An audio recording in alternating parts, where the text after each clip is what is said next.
Era la primera vegada que una parella valenciana participava en uns campionats europeus. De fet, jo crec que en aquella època encara no estava especificat en el reglament que la parella havia de ser exclusivament femenina, i això va ser el salvoconducte que van utilitzar Beatriu i Pepiu per a poder participar en estos campionats, i no només participar, és que aspiraven també a medalla. En este episodio que os voy a narrar fue espectacular lo que hizo Pepiu, porque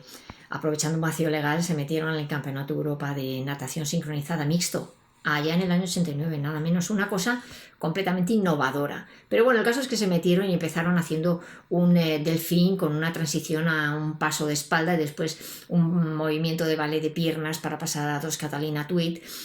Luego se impulsaron en una fase acuática de movimientos, de figuras de bichos del mar, de peces y de animalitos del mar, como es un pez volador, buscando hacer una carpa frontal, nada menos que frontal, porque la trasera hacia atrás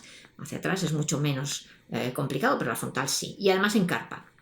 Luego pasaron a una marsopa 360 grados, dificilísimo, y luego ya redujeron un poquito el nivel pasando a una gaviota de 180 para terminar con un ibis de 720 grados, es decir, 2 giros completos, nada menos, hay que completarlos. Fue innovador, verdaderamente, un poco raro, eso sí, porque en ese mundo de la natación sincronizada por aquel entonces, hace ya tanto tiempo, solo figuraban mujeres, pero oye, rompieron el statu quo i allí se metieron. Tota aquesta situació, com és natural, va causar molta controvèrsia, molta polseguera, perquè, òbviament, les candidates per anar a aquell campionat eren, naturalment, Gemma Mengual i Irina Rodríguez. Encara no se sap molt bé per quina raó la Federació de Natació va triar la parella formada per Beatriu Santonja i Pepiu de Castellar.